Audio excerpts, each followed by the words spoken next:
В эфире «Вечерние новости», в студии Василий Радченко. Здравствуйте. И вот некоторые темы, о которых поговорим в этом выпуске. Нельзя предугадать, но мы должны предвидеть все возможные сценарии. Владимир Путин призвал власти принять меры по усилению сектора медицины и экономики страны. Сотрудники полиции начали усиленное патрулирование улиц городов Якутск, Мирный, Нерюнгри и поселка Жатай. Газоснабжение было и остается жизнеобеспечивающей отраслью. Сотрудники Сахатранснефтегаза продолжают проверку оборудования и в период пандемии.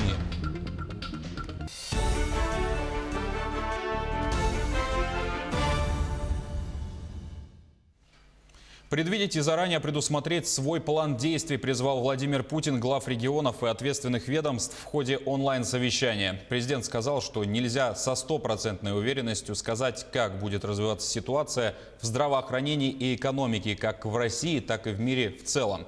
Но он предложил ряд новых мер и сказал о необходимости предвидеть и рассчитать все сценарии и предусмотреть необходимые ресурсы для их прохождения. У вас есть все возможности работать. Мы можем с большой долей вероятности прогнозировать, предвидеть возможные варианты развития обстановки. А значит, можем и обязаны на каждый из этих вариантов заранее разработать и иметь свой план действий. И тогда эти действия будут своевременными и эффективными. Мы будем работать уверенно и ритмично, профессионально. Подчеркну, для этого у нас все есть. Устойчивая макроэкономическая ситуация, минимальный государственный долг, солидная подушка безопасности в виде накопленных за предыдущие годы резервов. Есть средства для решения проблем по любому из возможных сценариев. Наконец, у нас есть опыт преодоления кризисных явлений в прошлые годы. Ясно, что без определенных потерь не обойтись. Но мы в состоянии свести к минимуму эти потери, создать условия для будущего развития. Глава региона СН Николаев посетил аэропорт Якутска и лично ознакомился с мерами, принимаемыми в борьбе с коронавирусной инфекцией. Он осмотрел весь путь пассажира, начиная с выхода на трап и заканчивая выходом из здания вокзала.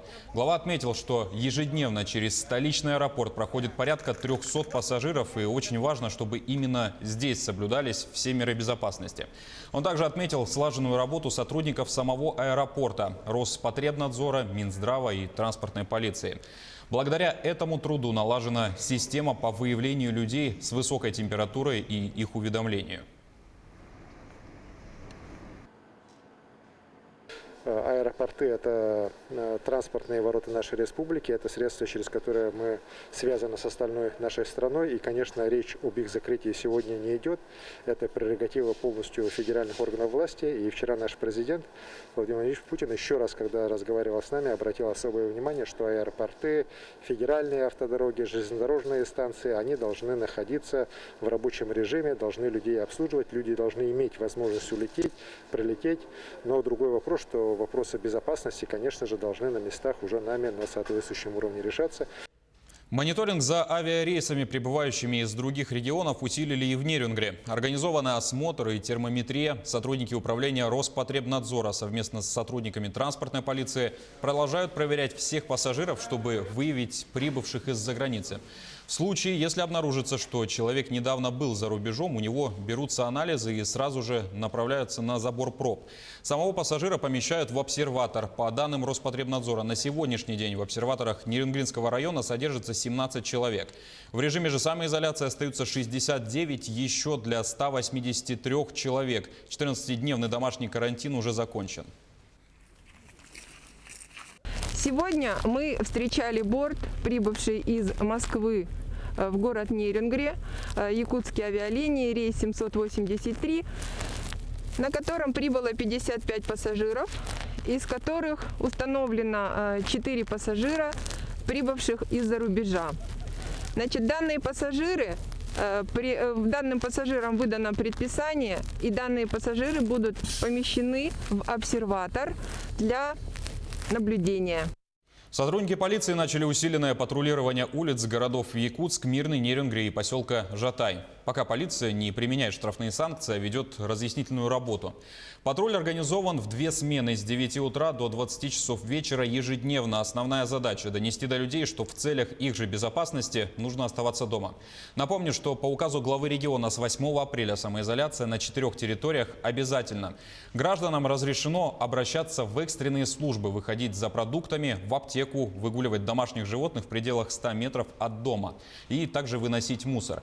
При этом необходимо соблюдать социальное дистанцирование, держаться в метре от других граждан.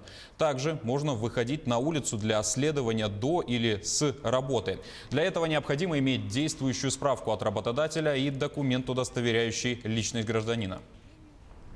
Я работаю в центре дезинфекции. Мне выдали справку, что я действительно там работаю. И наша организация не подпадает под ограничения указом главы, который был. Поэтому мы работаем, обеспечиваем, проводим дезинфицирующие какие-то мероприятия, там клининговые услуги также тоже проводим. И, соответственно, поэтому мы работаем. Оперативный штаб в Нюрбинском районе Якутии принял решение оказать единовременную помощь незащищенным категориям граждан. Об этом нашему телеканалу сообщил глава территории. Инвалиды, дети-инвалиды и семьи, имеющие 4 и более детей, получат единовременные выплаты. Также районный оперштаб принял решение о дополнительной закупке медицинского оборудования и масок. На собственные средства закуплено 7,5 тысяч масок, 2,5 тысячи для медучреждений и 5 тысяч будут раздавать бесплатно. Ведутся работы с руководством вузов и СУЗов, где обучаются нюрбинцы. Район узнает последнюю информацию о дальнейшем их обучении в период пандемии. По состоянию на 8 апреля у нас на самоизоляции нету никого, потому что 13 человек уже вышли. 2 человека у нас находятся, которые приехали из-за границы, находятся в городе Якутск, в обсерваторе. По состоянию на 8 числа во всех 26 образовательных учреждениях нашего района уже начались дистанционное обучение наших детей. 6 числа мы выдаем недельные, 2-недельные сухие пайки для наших детей из малоимущих семей. Это у нас примерно 2300 детей. Сейчас прорабатываем вопрос закупки планшетов тоже на 150 детей. Дезинфекция в подъездах на сегодняшний день не влияет на тарифы ЖКХ, заверили в управляющей компании в Айхале. Стоимость уборки подъездов уже включена в коммунальные услуги. Ежедневно удается обработать подъезды в 34 бетонных домах. Коммунальщики пока справляются за счет своих собственных запасов. На какое время их хватит и когда закончатся, изменятся ли тарифы ЖКХ? Ответ знает Альбина Шарафеддинова.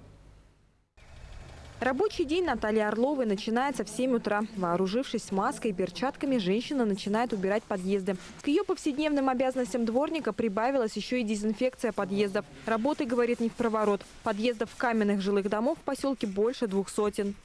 Все везде кругом обрабатываем хлоркой, перила. Больше уходит времени на то, что хотим сделать для жильцов, чтобы никто не заболел коронавирусом.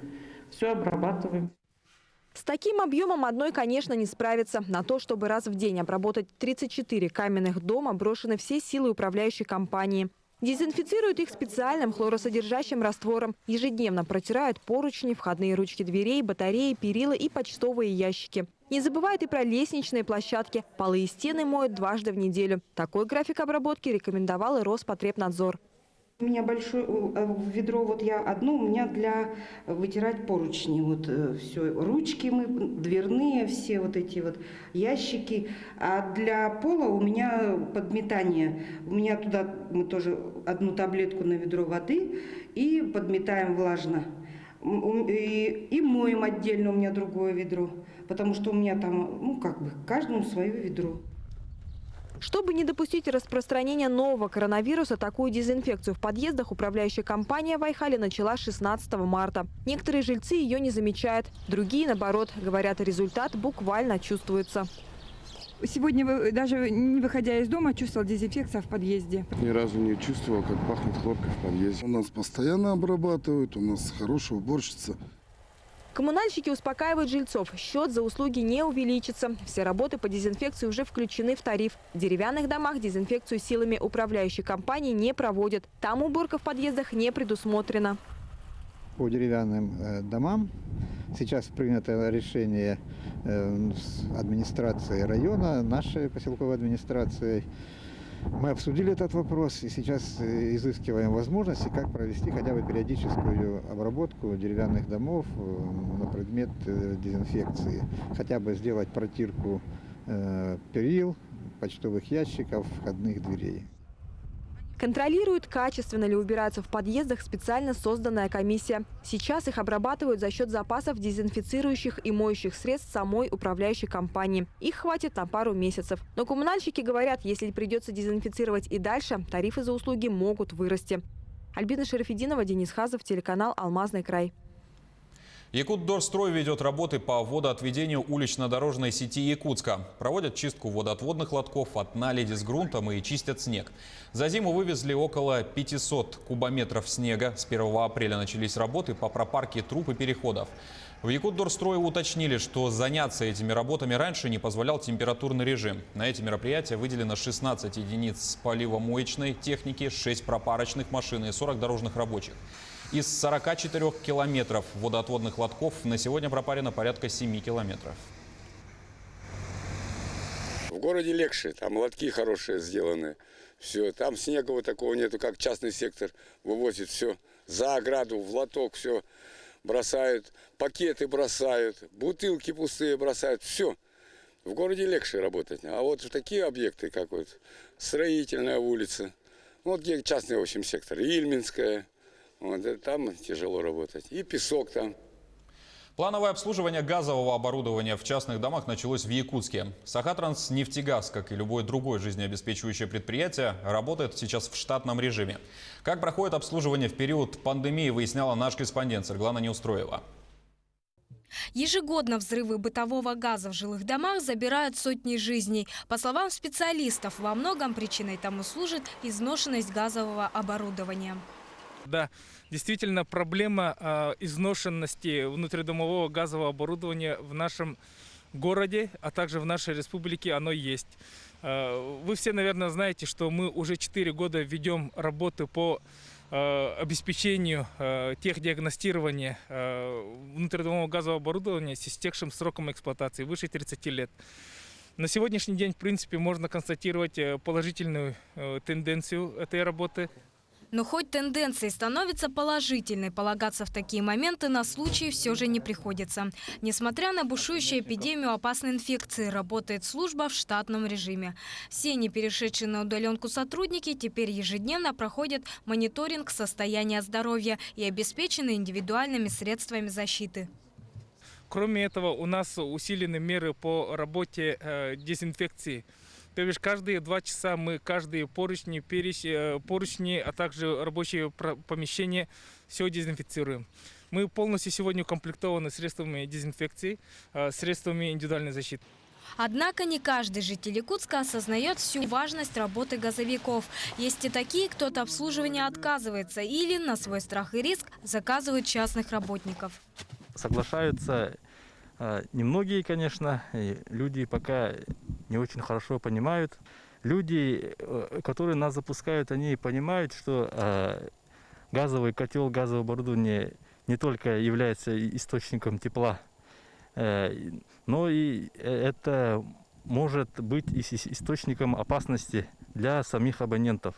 Выездов на данный момент проводим около 50, там с переменной успешностью. Я думаю, что это надо всем абонентам, как я. И техническое обслуживание ежегодно проводится. Ребята работали на ура, все хорошо. Оценка на 5. Вот простой пример сознательного гражданина. За таких можно не беспокоиться. И все же палка о 2 концах. Тем более сейчас, во время пандемии. А сколько таких же, наоборот, не впустила службу к себе в дом. А сколько таких же сознательных прошлись по магазинам в теплые деньки.